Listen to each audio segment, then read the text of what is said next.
asalaamaaleykum waa Sénégal maa ngi nuyu ku ci nekk sa tur ak sa sant ku ci nekk fa nga toog fekk naa la fa ne la jàbb loxo maa ngi massawu sénégalais yi ci li nga xamante ni mooy mbas mi di Covid-19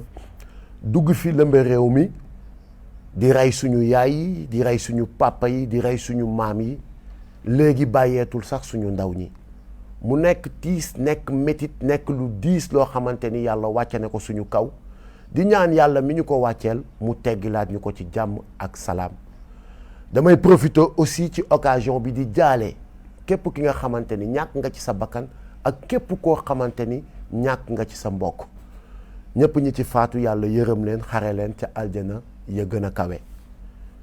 damay jéggalu aussi la presse sénégalaise parce que j'avais annoncé une conférence de presse mais vu le contexte sanitaire je peux pas vraiment dajale lu tolloog plus de 100 ou 200 journalistes dans une salle pour war a man tamit mën a nekk kii participer ci liy propager ce virus bi nga xamante ni ñëpp dañ ne nañ leen mànkoo booloo pour jëlee ko fi di profiter aussi di remercier la presse crédible la presse sénégalaise crédible les journalistes yi nga xamante ni ils m'ont appelé depuis hier ils n'ont pas arrêté de m'appeler pour vraiment soutenir pour vraiment encourager et pour vraiment même donner des conseils maa ngi leen di jaajëfal xam ngeen seen bopp yéen ñëpp vous avez été très nombreux alhamdulillahi rabbil alamin damay sant yàlla bu baax a baax a baax ndax je ne suis ni surpris je ne suis aussi ni étonné je ne suis aussi ni vraiment surpris je suis dans l'espace public nekk un activiste confirmé nekk quelqu'un qui défend le droit humain nekk quelqu'un qui se bat pour des causes nobles nekk koo xamante ni ça fait 25 ans je lutte contre l'injustice nekk koo xamante ni lépp loo xamante ni wala ñëpp ñi nga xamante ni dañuy bëgg a faagaagal wala naxasal réew mi niñ bëgg mu doxee ma taxaw ne di la barrer la route quand je m'attendais à ce jour j'attendais à recevoir des coups c'est pas la première fois comme ils ont l'habitude de le faire alors dama ne woon duma def une vidéo mais il le faut damay commencer d'abord ci wax leen kan mooy Thier ki nga xamante ni moom moo ma filmé en mon insu dans sa voiture les gars Thier c'est quelqu'un boo xamante ni bi ñu xamante ak moom ça date de 20 ans ñu seq façon teraanga bu ne tenez-vous bien mu nekk koo xamante ni dëkk na Kër Thiat ak Kaolack pendant 2 ans mu nekk koo xamante ni dëkk na Kër Tantay Thiat ici à Thiaroye Azur pendant 1 an mu nekk koo xamante ni wax dëgg yàlla à mon insu il se permettait d'aller à Kaolack seeti gi sama yaay yendu fa des fois même fanaan fa suy ñibbi jël xaalis sax jox ko ne ko yaay booy sama ñaan laa jël si woon yow yaay sama sëriñ sama gaañi kii mooy Thier pour ngeen xam li ñu seq ak moom wala fi ñu jaar ak moom kon ku mel noonu su fekkente ni am na intention def lu bon wax dëgg yàlla ay la yëwan man mënuma ko xam mënuma ci am ñaawu njort parce que 20 ans du 1 an 20 ans du 5 ans la nekk nag ca gannaaw Thier ba ñu war a mën a toog ci otom pour mu enregistrer ma loolu lu ñuy dugg la peut-être après ci poursuite dossier bi li tax ma ne damay def vidéo su fekkonte ni y avait pas transaction d'argent du ma ci yëy yàbbi mais da ngeen gis ci début vidéo bi mu am une transaction d'argent boobu li ko waral du lenn lu dul ñëpp xam nañ ma ci samay activité à part mon métier d'artiste damay bay damay jaay oto je suis dans l'élevage Thier moomu ñu seq mbirum jaay oto mu gis sama benn oto mu bëgg ko mais malheureusement tombé wuñu d'accord ci prix bi ba keroog mu gis sama benn oto Hyundai Veloster j'ai les papiers avec moi mu ne ma finalement jaay ma bii sama jabar laa koy jëndal ma ne ko amul benn problème bii mën naa la ki defal xewal ñu tombé d'accord ci 5 millions ah mu indil ma une avance de 2 millions bi ma indilee avance su 2 millions demaat tuuti 30 minutes woo ma ne ma dama fàtte suma kalpe sama carte ki la ne et je dois 500 000 à quelqu'un maa ngi wàññeekuwaat nga abal ma 500 000 bi ma ne ko d'accord mu ñëwaat ma jox ko 500 000 bi garder les 1 million 500 film boobu ngeen di gis ci début bi ma toogee ci oto bi ñu waxtaan plané entre copains mu yëkkati 3 millions jox ma ko pour le reliquat ne ma lii ñaata la ma ne ko 3 li nekk fële ñaata la ma ne ko 1,5 mu ne ma muy ñaata ma ne ko 4,5 mu des ñaata ma ne ko 500 000 donc vidéo bi leeral na boppam kon gis ngeen ko waaye juste que ni comme dafa indi woon jiixi jaaxa ci transaction xaalis bi il fallait vraiment dire à vous les Sénégalais que ni transaction d'argent bi lii mooy li ko wundu lii mooy li ko waral pas autre chose waaye ce site pourri bi nga xamante ni moom moo dugal vidéo bi am lum ca dagg automatiquement dugal affaire bi ci waxtaanum visa bi nga xamante ni man ak sama xarit boobu seq nañ ko mu may demander une aide pour évacuer son enfant bu war a faju ji en France ah ay waay man de je pense que ni jàmbur sax dégg ngeen ni kilifa taxawu na ko assisté na ko ba keroog yàlla di ko defal jàmbam ci ay besoin qui n'a pas un ami boo xamante ni ñëw na solliciter la nga aidé ko automatiquement sur la vidéo la même vidéo gis ngeen ma jël suma téléphone commencé woo sama ay njegeñaale pour laaj leen le numéro du consul pour trouver un rendez-vous d'urgence un rendez-vous officiel d'urgence ah gars yi sama gars yi je pense que ni ku nekk ci njëndum visa wala njaayum visa tu vas pas appeler le consul et tu vas pas trouver un rendez-vous avec le consul boo demee ci consul bi lan nga koy wax consul jaay ma visa seetaan leen vidéo bi seetaan ngeen ko ay borom xel ngeen amul fenn foo xamante ni man ak Thier wax nañ ci ay jaay ma visa jëndal ma visa et je pense que ni c'est trop sale benn site bu pourri taxaw xëy xaw ma lan la ci jublu pour faagaagal ay citoyens Thier nag bi nga xamante ni moom expliquer naa leen fi ñu jaar ak li ñu seq loolu lu ñuy lijjanti la avec la justice. ca site boobu ma gis ñu bind escroquerie trafic de visa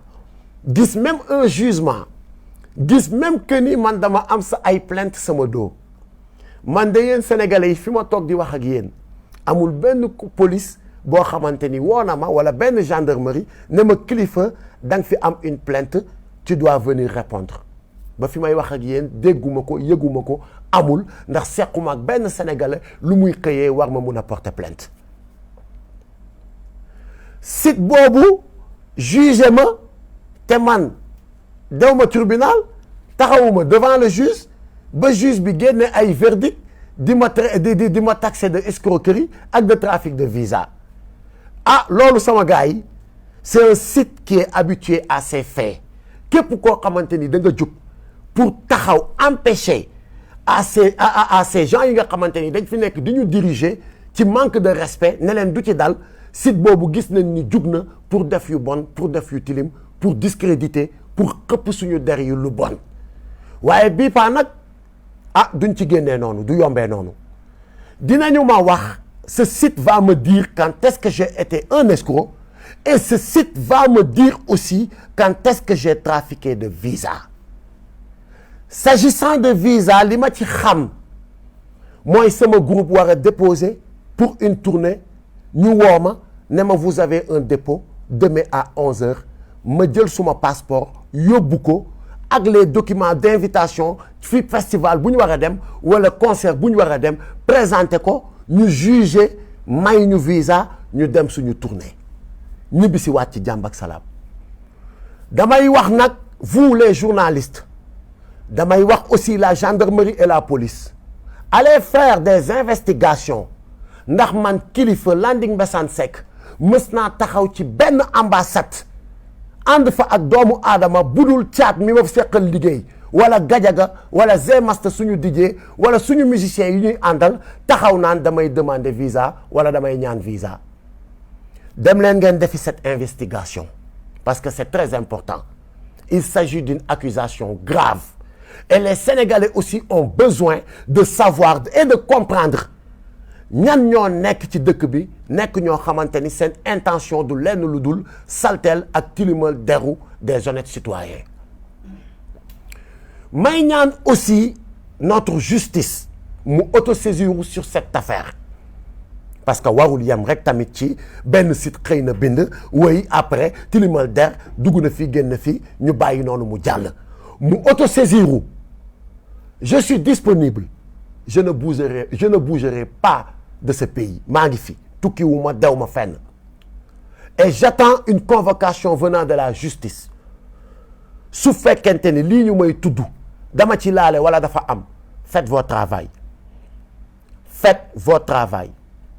et pour le moment ñi nga xamante ni nag ñooy mes camarades de combat pour ne pas les gêner je mets en suspens mes activités dans le mouvement Y en a marre pour mettre leen à l'aise pour wan leen ni que ni cette affaire n'a rien à voir avec ay Y en a marre avec ay affaire de je sais pas quoi nu ma ko mën a expliquer. Maintenant lépp li nga xamante ni nag mooy lu war a jëm ci mbirum justice tamit duñ na yàkk ni yasar on a consulté nos avocats. On a parlé avec nos avocats ils vont ñu ngi ciy liggéey au moment où je vous parle et dinañ ci def li nga xamante ni moo war sama gars yi j'avais pas besoin d'être très long parce que cette affaire est simple ñi ma woo ñëpp li ma leen di wax mooy j'ai pas besoin de passer dans un autre chemin pour expliquer li nga xamante ni moo xew j'ai juste besoin de dire les choses telles qu'elles sont et mooy li nga xamante ni mooy li ma fi wax sama gars ñi l'heure est grave nañu bàyyiwaat suñu xel bu baax a baax ci li nga xamante ni mooy xew Sénégal ñu ngi jëm ci 2024 ñu ngi jëm aussi ci ay élections locales je pense que ni le débat le plus intéressant ou le sujet le plus intéressant c'est de communiquer essayer d'inciter les jeunes pour que ñu dem inscrire sur les listes électorales pour préparer une bonne relève pour des élections aussi transparentes li nga xamante ni tey jii mooy le sujet ñu ngi jëm ci 2024 dañ fiy aaye troisième mandat su fekkente ni nag looloo tax je n'accuse nag personne mais bu fekkente ni looloo tax ngeen bëgg a divertir les Sénégalais man Kilifeu gisuma luy tee ba duma taxaw farouchement combattre li nga xamante ni mooy un troisième mandat venant de quiconque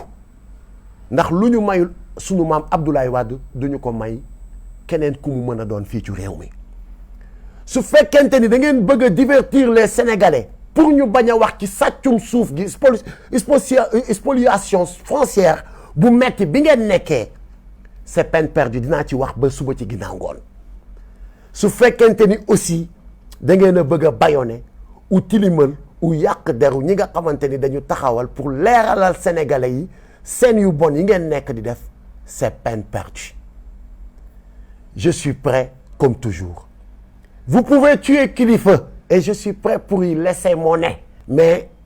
vous aurez en face de vous plus de 5 millions de Kilifeu là cette jeunesse est éveillée maintenant cette jeunesse ne va pas être manipulée cette jeunesse ne va pas être bâillonnée cette jeunesse nous allons vous barrer la route donc bu fekkente ni Kilifeu mooy seen cible pour bu ngeen ko éliminer vous allez bâillonner la jeunesse vous vous trompez donc maa ngi ñaan yàlla def jàmm ci réew mi def ko ci àdduna bi jëlee fi mbas mi musal ñu muccal ñu di jéggaluwaat sénégalais yi di remercier waat ñëpp ñi nga xamante ni de près ou de loin ils m'ont soutenu sur cette épreuve di encore remercier waat ñi nga xamante ni j'ai reçu votre message ci sama messenger ci sama Facebook ci sama Instagram ci sama jumtukaay yi may waxee yëpp maa ngi leen di remercier et merci encore pour votre soutien Kilifeu est là et il ne va jamais trahir le combat. Je vous fais confiance, faites-moi confiance. Jaa ngeen jëf, je vous remercie. Yàlla na jàmm yàgg Sénégal. One love les amis.